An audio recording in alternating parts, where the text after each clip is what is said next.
Hello students, myself Vikas Yadav, you are watching Krishna coaching classes.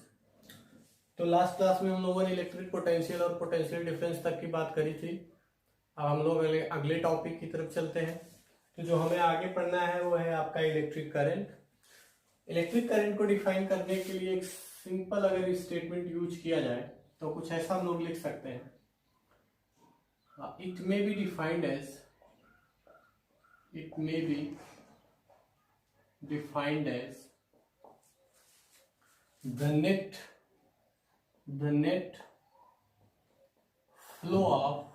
net flow of electric charge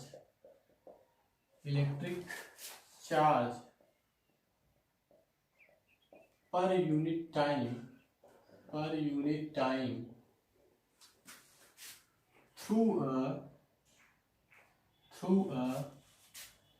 cross section of any conductor, तो इसका एक simple statement है जिससे आप electric current को define कर सकते हैं। The net flow of electric charge per unit time through a cross section of any conductor. ये क्रॉस सेक्शन क्या होता है तो इसको समझ लीजिए। जैसे सपोज करिए मेरे हाथ में एक छोटा सा वायर है, इतना बड़ा, तो ये जो आपको फ्रंट इसका दिख रहा है ये वाला एरिया, या मुझको बैक में ये वाला एरिया दिख रहा है, ये इसका क्रॉस सेक्शन कहा जाता है। दैट मीन्स उसका थिकनेस डिसाइड होता है। क्रॉस सेक्शन का मतलब उसके थिकनेस से होता है। ओके, अब इसको रिप्रेजेंट करने के लिए हम लोग इलेक्ट्रिक करंट को रिप्रेजेंट करने के लिए एक सिंबल यूज करेंगे। इट इज डिनोटेड बाय आई। तो ये करंट को रिप्रेजेंट करने का सिंबल है कैपिटल आई। तो अगर हम लोग मैथमेटिकल रिलेशन लिखें तो इलेक्ट्रिक करंट जो कि आई से रिप्रेजेंट करेंगे, ये इक्वल टू होगा अमाउंट ऑफ चार्ज जो कि क्यू से डिनोट किया जाता है, और अपान में आप क्या लिखेंगे बेटा, टाइम। वो जो टोटल टाइम जितना देर में वो करंट आपका फ्लो हो। ओके, तो सिंपली आई इक्वल टू हमको क्या मिल गया, क्यू अपॉन टी।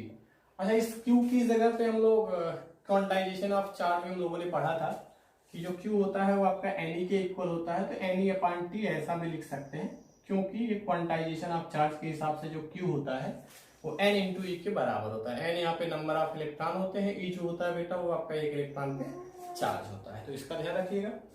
अगली चीज जो आपको यह ध्यान रखनी है कि ये जो करंट होता है इट इज स्केलर क्वांटिटी। समझ में भी आना चाहिए। जैसे प्रैक्टिकली अगर आप सोचो तो कोई तार है, आपके पास कोई वायर है, जरूरी नहीं है कोई पर्टिकुलर डायरेक्शन में होता है तभी उसमें करंट फ्लो होती है। तार आप चाहे जैसे भी रख दो उसमें करंट फ्लो होगी। तो करंट का जो फ्लो होता है वो डायरेक्शन पे किसी तरीके से डिपेंड नहीं करता है। तो ये आपको ध्यान रखना है कि एक स्केलर क्वांटिटी है। बात कर लेंगे इसके एसआई यूनिट वगैरह की। SI unit of electric current. SI unit of अगर इलेक्ट्रिक करंट मैं आपसे निकालने के लिए बोलूं तो सिंपल फार्मूले का यूज करते हैं हमारे पास जो कि है। तो आई इक्वल टू क्या है, क्यू अपॉन टी। तो यहां से हम लोग समझ सकते हैं क्यू का क्या होता है, कूलाम होता है, और टाइम है तो टाइम का सेकंड होता है। या इसको हम लोग ऐसे लिख सकते हैं सी अपॉन एस, या सी एस का पावर -1। तो ऐसे आप इसको लिख सकते हैं। बट ये तो ठीक है, यहाँ फार्मूले से हमको मिलता है, लेकिन जो करंट का एसआई यूनिट हम लोग यूज करते हैं वो कुछ और ही यूज करते हैं। उसको एम्पियर बोलेंगे, हम लोग उसको एम्पियर बोलेंगे, और उसको कैपिटल ए से डिनोट करेंगे। एम्पियर इसको क्यों बोला गया, क्योंकि एक साइंटिस्ट थे जिन्होंने फ्लो ऑफ चार्ज के बारे में ज्यादा स्टडी किया, काफी इंपॉर्टेंट उनका योगदान रहा। उनका नाम था आंद्रे मैरी एम्पियर। तो उनके नाम के रिस्पेक्ट में इसको एम्पियर बोल दिया गया। अच्छा, तो ये तो इसका एसआई यूनिट, इसका मतलब हम लोग एम्पियर यूज करने वाले हैं। अगली चीज बेटा, इसका CGS unit of electric current. तो CGS unit of electric current के बारे में अगर मैं आपसे कहूं तो आपको सिंपल ध्यान रखना है, स्टैट एम्पियर। अच्छा, ये जो एम्पियर है और स्टेट एम्पियर है इसमें रिलेशन होता है जो 1 एम्पियर होता है वो आपका बराबर होता है 3 इंटू 10 का पावर 9 स्टेट एम्पियर। तो ये आप ध्यान रख सकते हैं, एक छोटा सा रिलेशन है। ओके, तो यहाँ तक बात हो गई। हम लोगों ने इसका यूनिट देख लिया, एसआई भी देख लिया, सीजीएस यूनिट भी देख लिया।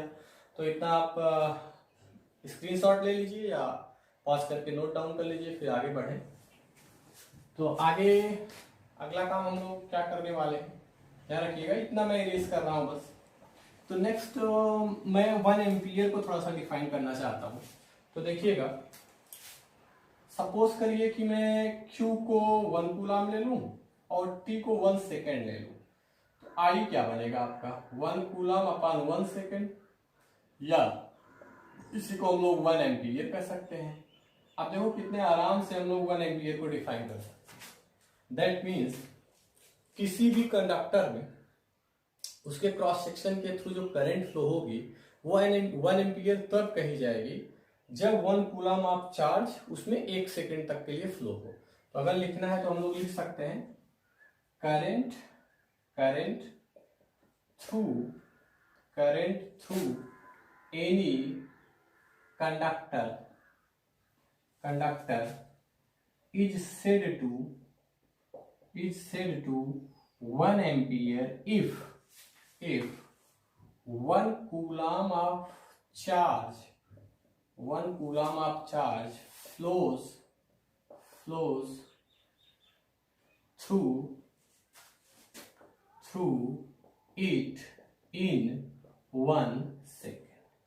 ये सिंपल सा डेफिनेशन है जो आप ध्यान रख सकते हैं कि किसी भी कंडक्टर के थ्रू जो करंट है 1 एम्पियर कभी कहा जाएगा अगर 1 कूलम ऑफ चार्ज उसमें 1 सेकेंड में फ्लो हो रहा है। तो मेरे ख्याल से ये जो करंट के बारे में बेसिक जानकारी जो आपको बताई गई सब अच्छे से समझ में आई होगी। और आगे बढ़ते हैं, तो आगे हम लोग सीखने वाले हैं कि ये जो कंडक्टर होता है उसमें जो करंट फ्लो होता है उसका इंटरनल मैकेनिज्म क्या होता है।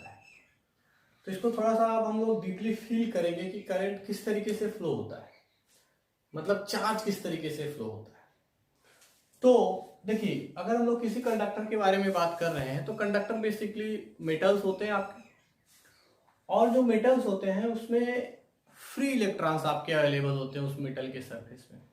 ये फ्री इलेक्ट्रॉन्स क्या है, इसका हमने लेक्चर 2 जब दिया था इलेक्ट्रोस्टैटिक्स का, तो उसमें मैंने डिटेल में बात करी थी। फिर भी मैं एक बार आपको अगर बताऊं तो जो फ्री इलेक्ट्रॉन्स होते हैं नॉर्मल, उनको फ्री इलेक्ट्रॉन्स कहते क्यों है, मेरा कहने का मतलब है कि जो इसके इलेक्ट्रॉन्स होते हैं, क्योंकि जो आपका मेटल होता है उसके एक्सटर्नल ऑर्बिट के जो इलेक्ट्रॉन्स होते हैं वो बहुत न्यूक्लियस के साथ बहुत लूजली बाउंड होते हैं। तो नॉर्मली रूम टेम्परेचर पे ही क्या है, वो एक्सटर्नल ऑर्बिट के जो इलेक्ट्रॉन्स होते हैं वो आपके इस मेटल के सरफेस में अवेलेबल होते हैं। अब ये मेटल का सरफेस है तो बहुत जाहिर सी बात है इसमें बहुत सारे नंबर ऑफ एटम्स होंगे उस मेटल के, और बहुत सारे एटम्स होंगे तो बहुत सारे एटम्स के एक्सटर्नल ऑर्बिट में इलेक्ट्रॉन्स होंगे, और उस पता नहीं टोटल इलेक्ट्रॉन कितने हो जाएंगे। सपोज करो एक एटम के पास 2 या 3 या 1 इलेक्ट्रॉन है, तो जितने नंबर ऑफ एटम होंगे, नंबर ऑफ एटम्स बहुत ज्यादा होंगे किसी, अगर आप प्रैक्टिकली सोचेंगे दैट मीन्स इसके सरफेस में बहुत सारे फ्री इलेक्ट्रॉन्स होंगे, और फ्री इलेक्ट्रॉन्स है तो आपस में कैसे चार्ज होंगे, सब नेगेटिवली चार्ज है तो एक दूसरे को रिपेल कर रहे होंगे। दैट मीन्स अगर मैं यहाँ पे एक डायग्राम ड्रा करूँ, सपोज करो मैं इतने इलेक्ट्रॉन यहाँ पे रिप्रेजेंट कर रहा हूँ, तो क्या होगा, कोई इलेक्ट्रॉन इधर जा रहा होगा, कोई इधर जा रहा होगा, कोई इधर जा रहा होगा, कोई इधर जा रहा होगा, कोई इधर भग रहा होगा, कोई इधर भग रहा होगा, कुछ ऐसा हो रहा होगा।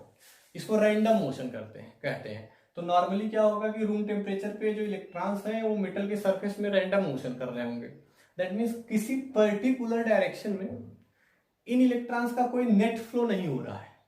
तो अगर ये जो इलेक्ट्रॉन्स है जो कि बेसिकली इलेक्ट्रिक चार्ज है, तो वे किसी भी डायरेक्शन में अगर वो फ्लो नहीं कर रहे हैं तो कोई हमको करंट नहीं मिलने वाली ना, क्योंकि कोई भी नेट वेलोसिटी किसी डायरेक्शन में नहीं मिल रही है।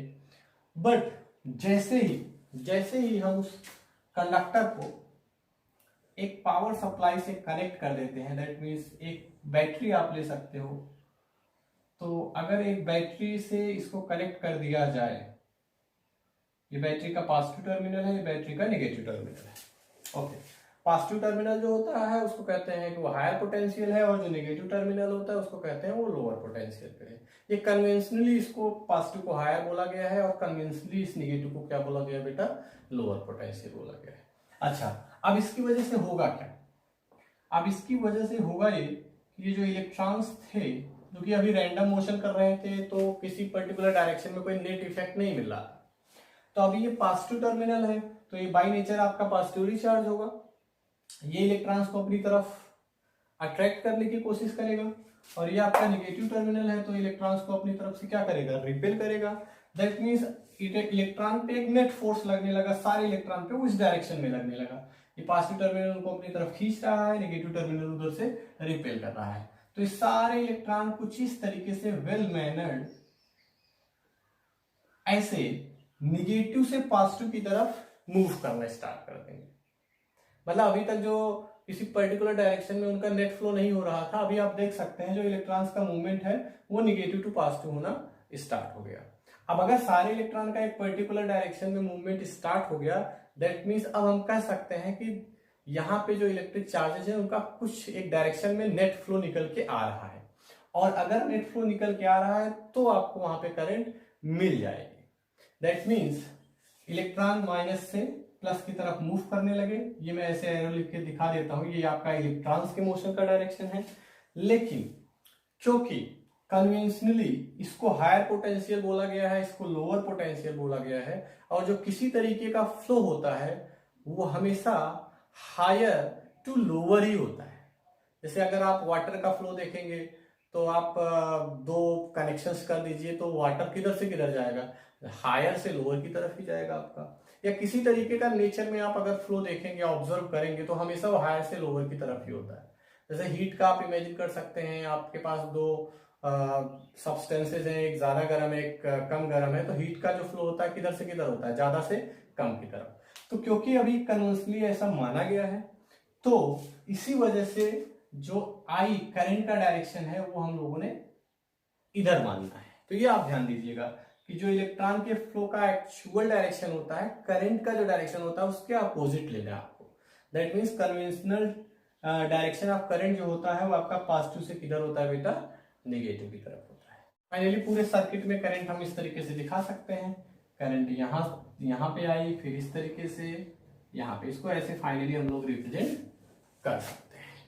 अब इसके बाद इससे रिलेटेड हम लोग कुछ न्यूमेरिकल्स करेंगे इलेक्ट्रिक करंट से रिलेटेड, और देखेंगे कि न्यूमेरिकली हम लोग इसका कैसे यूटिलाइज करने वाले हैं।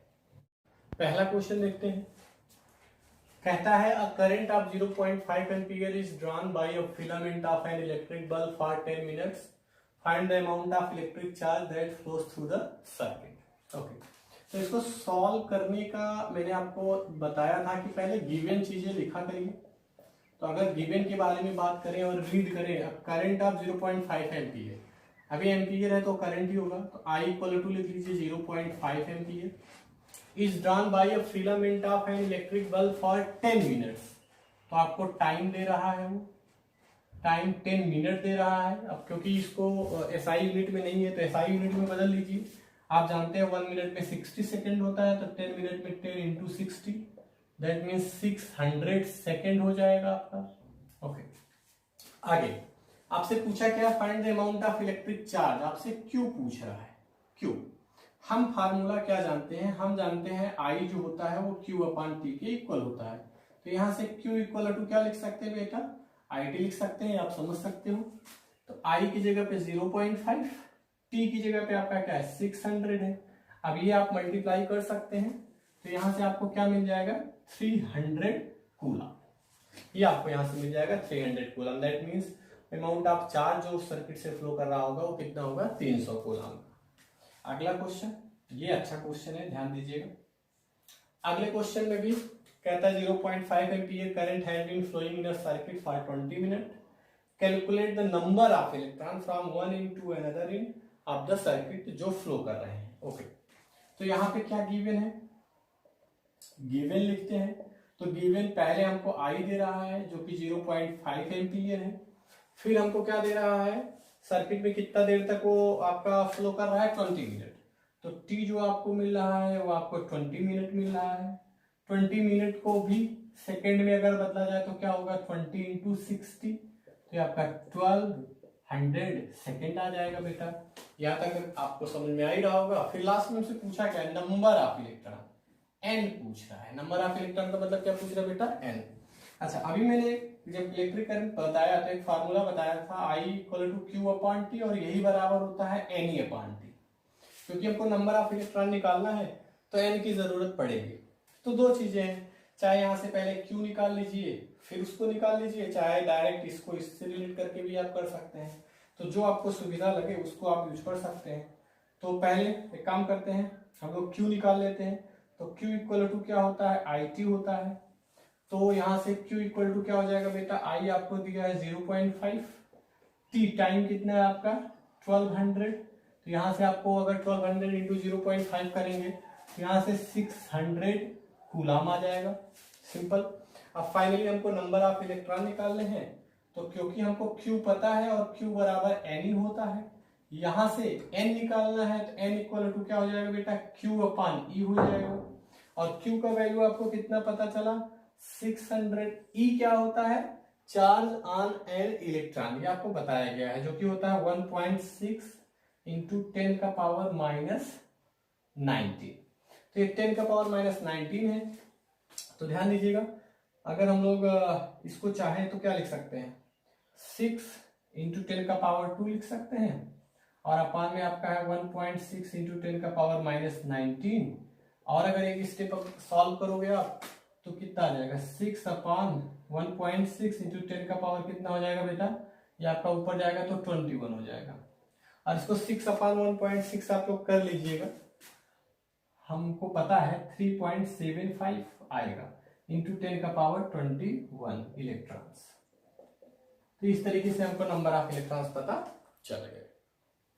तो आज के लिए बस इतना ही, इलेक्ट्रिक करंट तक का कॉन्सेप्ट हो गया है। नेक्स्ट लेक्चर से हम लोग आगे बढ़ेंगे। तब तक के लिए अपना ख्याल रखिए, सुरक्षित रहिए। Thank you.